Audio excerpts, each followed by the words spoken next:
comandante Hugo Chávez leu o livro 500 anos de periferia, ficou muito impactado com os paradoxos que sangram o gigante do Sul.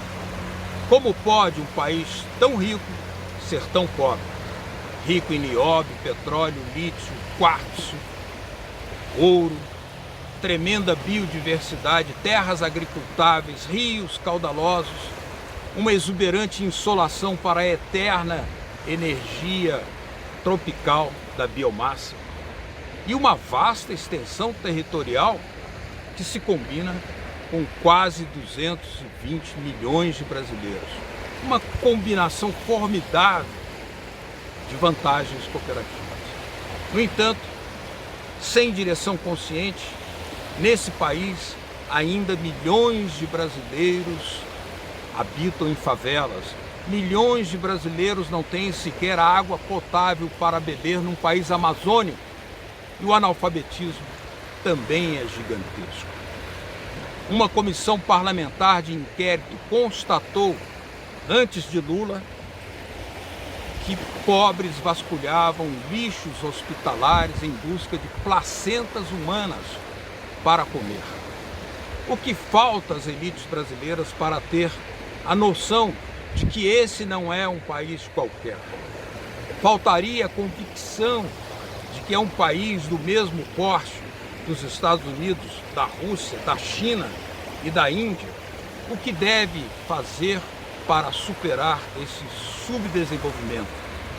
Quais devem ser os verdadeiros parceiros, os principais parceiros do Brasil? Os seus vizinhos mais próximos ou os Estados Unidos e a China? Quais as tarefas brasileiras para superar a pedagogia colonial que anula todas as suas potencialidades? Quem responde é Samuel Pinheiro Guimarães. O embaixador Samuel Pinheiro Guimarães, ex-ministro do governo Lula de Assuntos Estratégicos, um grande prazer tê-lo aqui em Latitude Brasil. Muito obrigado pela sua presença. Muito obrigado, Beto. Agradeço muito o convite para participar deste programa, uma oportunidade de discutir temas importantes para a nossa região.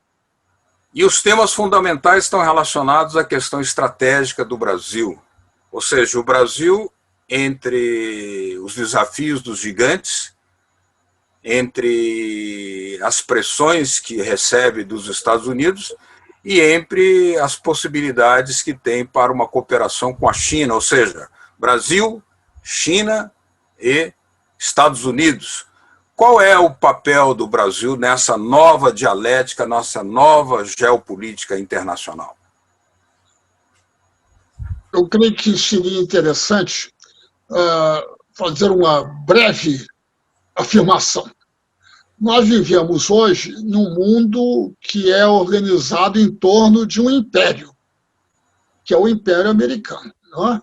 É um império que surgiu depois da Segunda Guerra Mundial, que organizou o sistema político, organizou o sistema econômico, organizou o sistema militar, não é?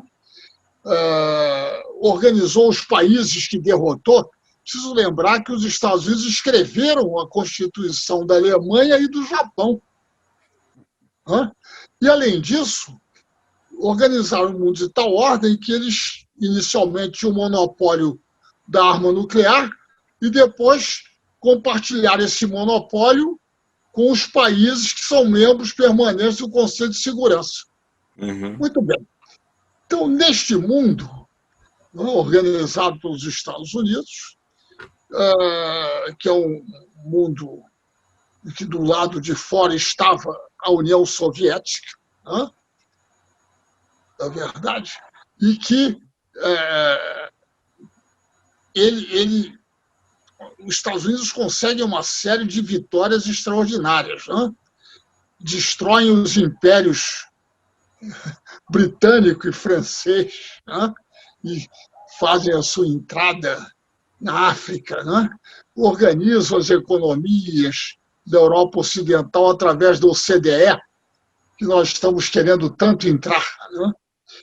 Em geral, quando uma pessoa mais pobre entra no country club, em geral, entra na cozinha, né? Não é? Muito bem. Então, esse é um mundo. Você tem um império, tem as suas províncias de diferentes níveis. Províncias que têm armas nucleares, como a França, a Inglaterra, naturalmente um número muito inferior a dos Estados Unidos. Depois você tem províncias do tipo, as províncias nórdicas, né? Aqueles países nobres e que nos dão tantas lições para esquecer o que fizeram na Segunda Guerra Mundial, né? Alguns colaboraram estreitamente com o nazismo, né? Estreitamente. Exatamente. Muito bem. Depois você tem aqueles países que são os países latinos. Não sei se você se lembra, na crise de 2008, eles eram chamados de PIGS. PIGS significa porcos, que é Portugal, Irlanda, Grécia e Espanha. E é sabido o desprazer, o desprezo com que os países de origem saxônica, nórdica, olham para os países latinos. Né? Uhum. Muito bem. Depois você tem aqueles países da Europa Oriental, né? Xenófobos, racistas, antissemitas, né? Muito pró-americanos e de extrema direita. Vários regimes de extrema direita lá hoje em dia, né? Depois temos os países, depois temos a África, etc., né? Depois tem os países latino-americanos, onde nós estamos, onde está o Brasil. Mas o Brasil não é um país qualquer. É um dos maiores territórios do mundo, né? Das maiores populações do mundo, com amplos recursos minerais, com grande capacidade agrícola, com grande parque industrial. Falta ao Brasil uma convicção, uma percepção de ser um país pelo menos igual aos outros. O que não falta nos Estados Unidos, na Rússia, na China, na Índia. Na realidade, os grandes países são esses, os que têm grande capacidade são Estados Unidos, China, Rússia, Índia e Brasil. Os outros têm algum tipo de restrição. Muito bem. Então, nesse processo, o Brasil se tornou uma província subdesenvolvida, desarmada, com grandes vulnerabilidades, né? E com grandes disparidades sociais, disparidades de renda.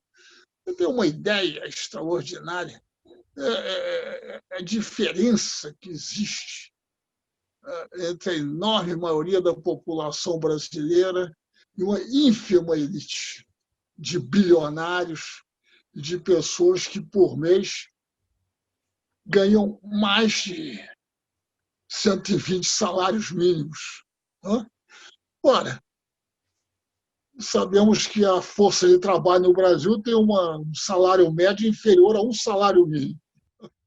Inferior a um salário mínimo. Salário médio, onde estão computados os grandes salários. Os grandes salários. Você tem uma ideia? Só 2% da população brasileira tem rendimentos superiores a R$27 mil por mês. 2% da população brasileira, 10% é 21%, é 4 milhões de pessoas. Ora, como o país tem 220 milhões, 4 milhões ganham mais de R$27 mil. Né? E os outros 216 milhões ganham menos do que R$27 mil.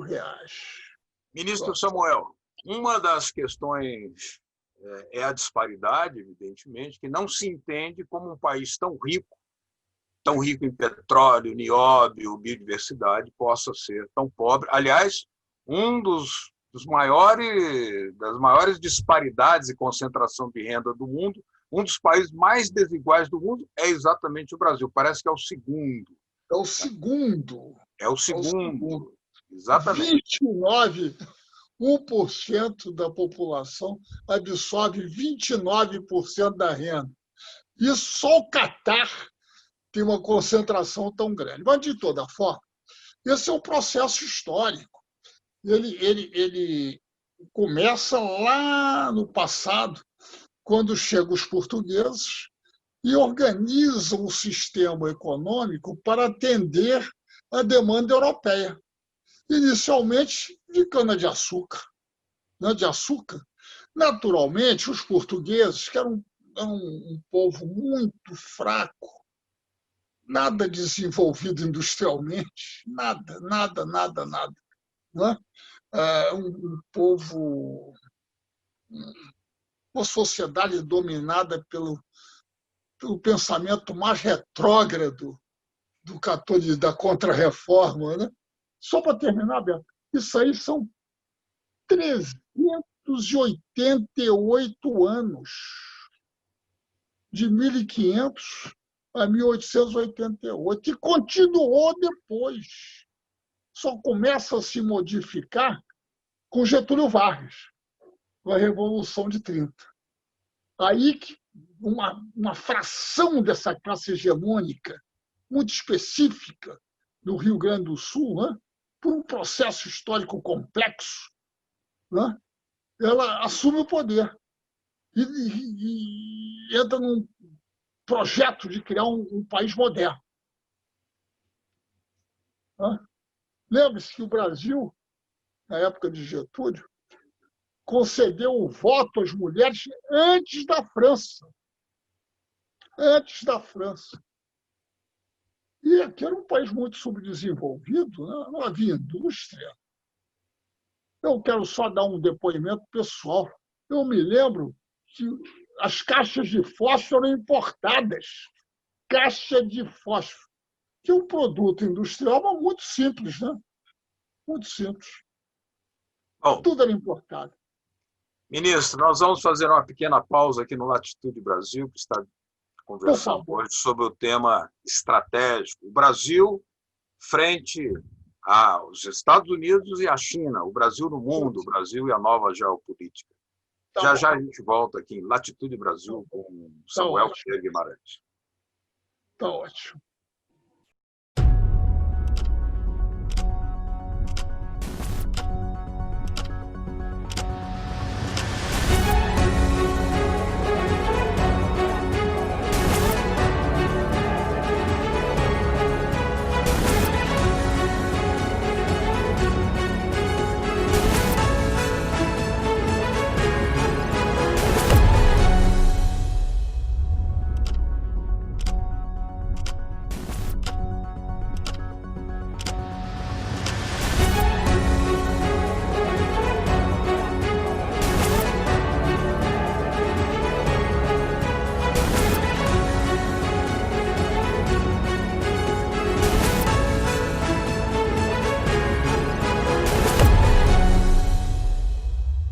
Latitude Brasil hoje com o ministro de Assuntos Estratégicos do governo Lula. Vamos deixar de lenga-lenga e vamos ao ponto. É o seguinte, nós temos o Império, temos as províncias. O Império tem como objetivo organizar o mundo de tal forma que ele absorva uma parte maior do produto mundial. Muito bem. E ele tem certas regras para as suas províncias. Primeiro, ter uma economia capitalista. Tem que ter uma economia capitalista, né? Com o mínimo de intervenção do Estado. Ter eleições, ou melhor, começando com a parte econômica, dar acesso às grandes empresas multinacionais aos recursos minerais do país. Vimos como, algum tempo atrás, um senador brasileiro foi muito útil na mudança da legislação brasileira sobre exploração do petróleo, para que houvesse maior acesso. Naturalmente, que esse tipo de exploração é mais lucrativo para as empresas estrangeiras, multinacionais. Dar acesso aos mercados de bens e serviços. A empresa estrangeira pode atuar no setor de saúde, de educação, não é? É verdade. Da parte política, dar toda a liberdade de acesso aos meios de comunicação. Não fazer nenhuma restrição.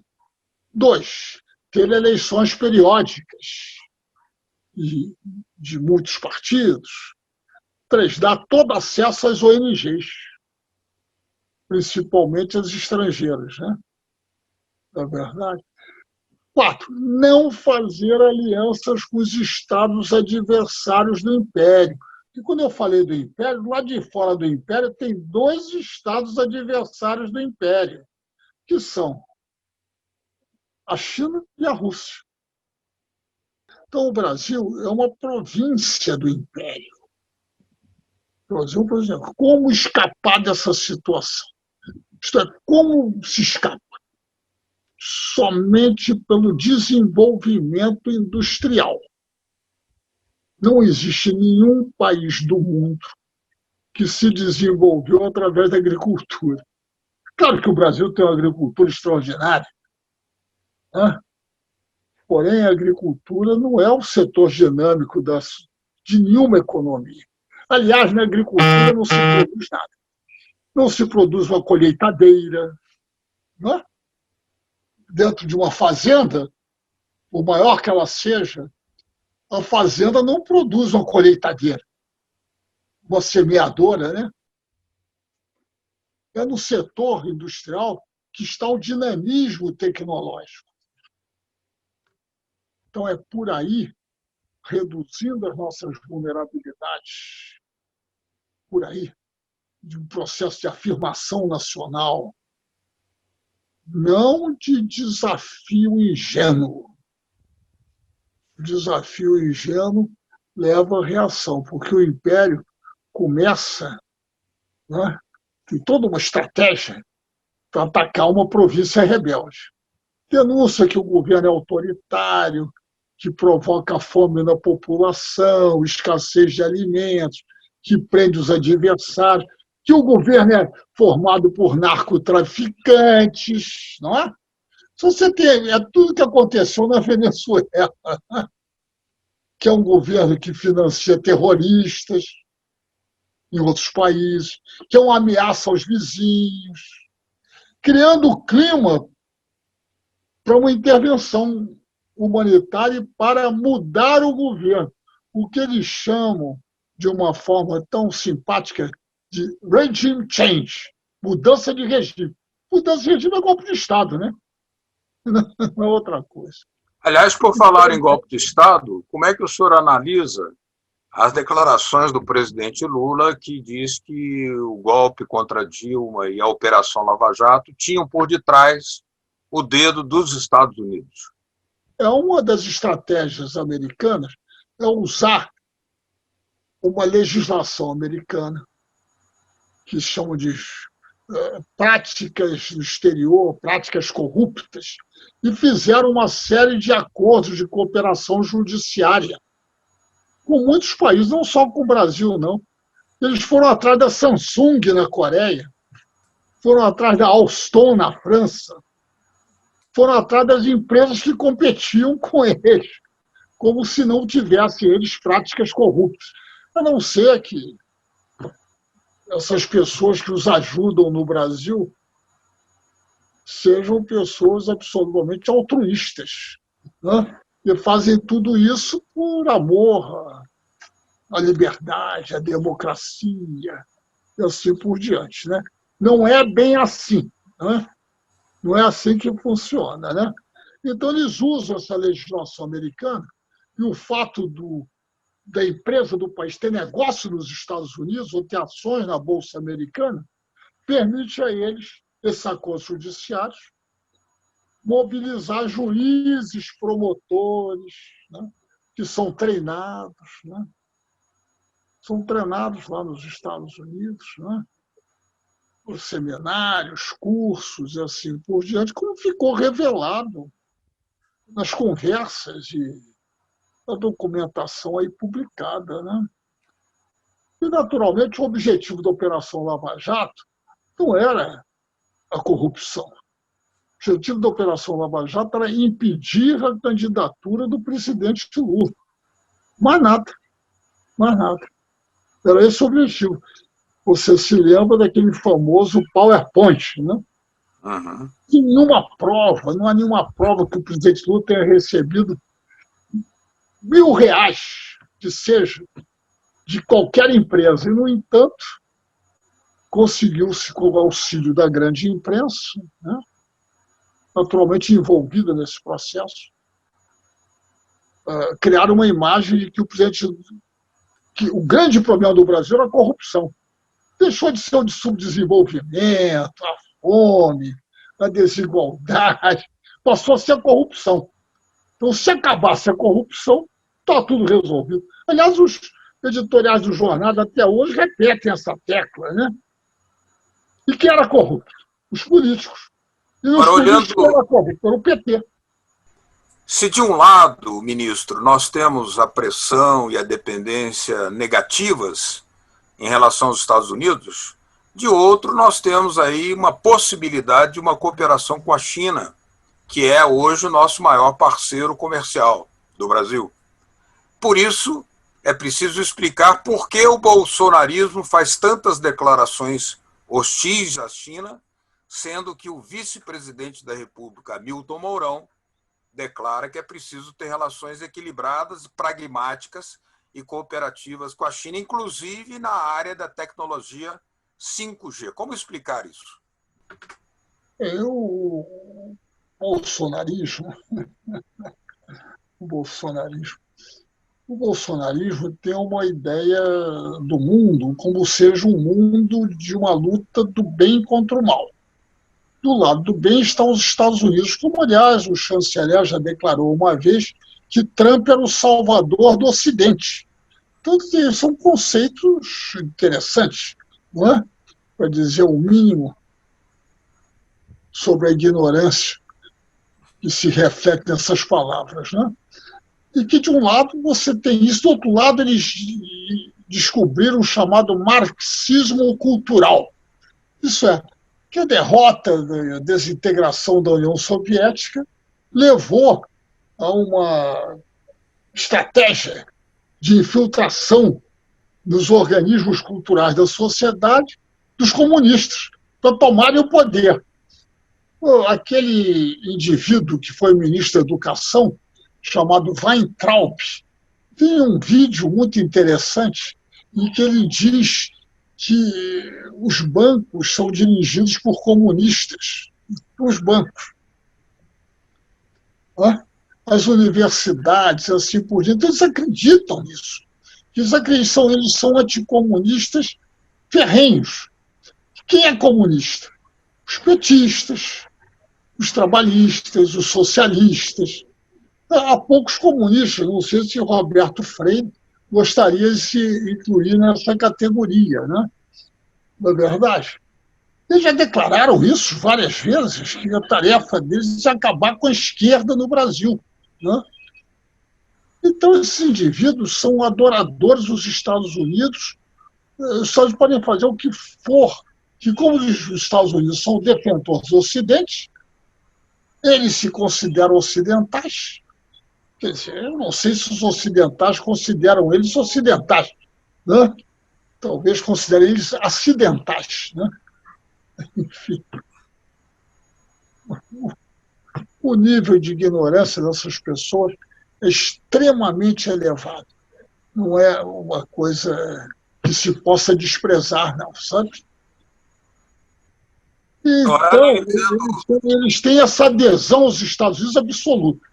Então, como os Estados Unidos, por exemplo, agora, recentemente, escolheu a China, o Trump, como um inimigo estratégico, né? Quer dizer, o principal inimigo, né?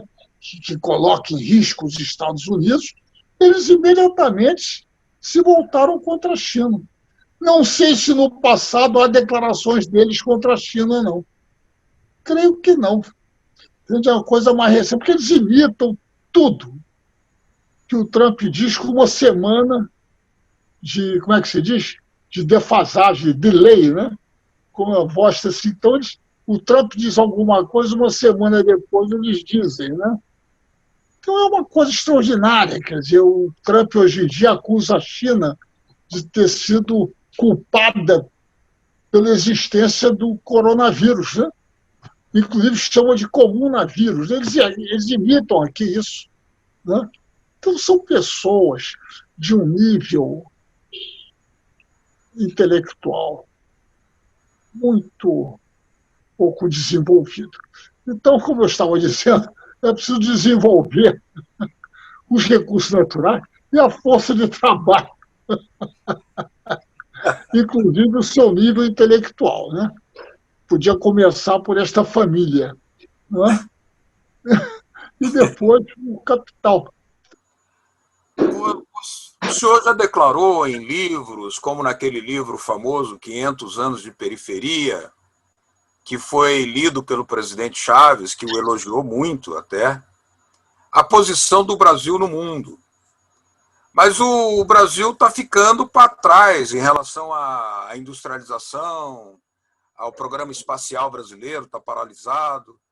E países como China, Rússia e Irã estão tomando medidas para, por exemplo, reduzir a circulação do dólar, enquanto o Brasil segue dependente do dólar. E, com isso, nós temos muito mais dificuldade de adotar uma política de industrialização soberana e também em outras áreas. Como responder a esse desafio para um Brasil soberano e emancipado? Olha, para o que eu estava comentando, quer dizer, nós não vamos resolver essa questão com pronunciamentos, nem olhando para o passado. Nós temos que olhar para o presente, para a nossa situação atual, da situação da força de trabalho brasileira, dos recursos naturais, do capital financeiro. Não é? Temos que olhar para isso e ter políticas para isto. Quer dizer, o fato de terem ocorrido eventos graves e assim por diante não resolverá os nossos problemas. Olhar para trás. Não resolverá. Vamos ficar, às vezes, com o que ocorre em outros países, que ficam rememorando coisas do passado. Isso não vai resolver. Né? Nós temos que, digamos, nos dedicar à construção do Brasil. É isso que nós temos que nos dedicar. E a construção do Brasil depende do Estado, da empresa privada e do capital externo também, até que o país consiga acumular capital de tal forma e ter um desenvolvimento tecnológico tal que ele possa também ser um grande gerador de tecnologia. Mas nem a China, por exemplo, a China passa o tempo todo procurando atrair conhecimento tecnológico externo. É o que eles tentam fazer o tempo todo. Porque reconhece, inclusive, que há países de alto nível de desenvolvimento tecnológico e que eles ainda não atingiram. Quanto mais nós, que estamos... Então, por exemplo, a destruição das universidades que nós estamos verificando é extremamente grave. A destruição do CNPq, a redução das verbas de pesquisa. E depois, outra coisa que é preciso entender, não é mandando estudantes para o exterior que vai se resolver, não. Resolve é trazendo os professores para o Brasil. Porque, senão, depois ficamos nos orgulhando de que um brasileiro tal ou qual faz tal e qual pesquisa nos Estados Unidos. Para quem que ele está trabalhando? Exatamente. Está trabalhando para a economia americana. Então, nós temos isso. E isso é uma espécie de... é difícil entender. Porque mesmo no passado, foram trazidos para o Brasil professores, na época da criação da USP, foram trazidos professores alemães, italianos, franceses, né? Lévi-Strauss, por exemplo, né? Fernand Braudel. Ambos dizem que aprenderam tudo no Brasil. Então você manda um estudante para lá, como dizia o saudoso Osíris de Azevedo Lopes. Antes de nomear alguém para um cargo público, é preciso fazer um teste de 2 perguntas.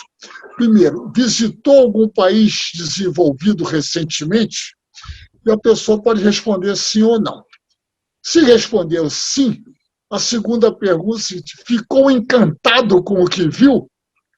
Pode responder sim ou não. Se responder sim, tem que ser reeducado, porque senão imediatamente se torna um agente estrangeiro. Imediatamente. Inclusive porque há toda uma estratégia de divulgação cultural e ideológica dos Estados Unidos, menos de outros países, mas dos Estados Unidos principalmente, que começa onde? Começa nos cursinhos de inglês. Depois temos os programas de intercâmbio, em que os jovens vão para os Estados Unidos, ficam hospedados numa família financiada pelo governo americano. Depois se candidatam a estudar nos Estados Unidos. E os que são mais capazes, lá ficam, né? Evidente. A ideia é essa, é recrutar de todo mundo os melhores cérebros. Antigamente tinha um nome, chamava-se Brain Drain, né? Que é a drenagem de cérebros. E nós aqui, inclusive, tivemos um programa equivocado, né? Que propiciava isso. Você mandar para fora os alunos. Embaixador Samuel Pinheiro Guimarães, ministro de Assuntos Estratégicos do governo Lula, secretário-geral do Itamaraty e alta autoridade do Mercosul, que foi, cargos que ocupou. Muito obrigado pela sua presença aqui no Latitude Brasil.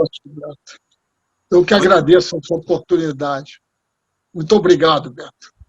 Obrigado. E obrigado à Telesur, que é um grande projeto da Venezuela para o conhecimento da própria América do Sul. É isso aí.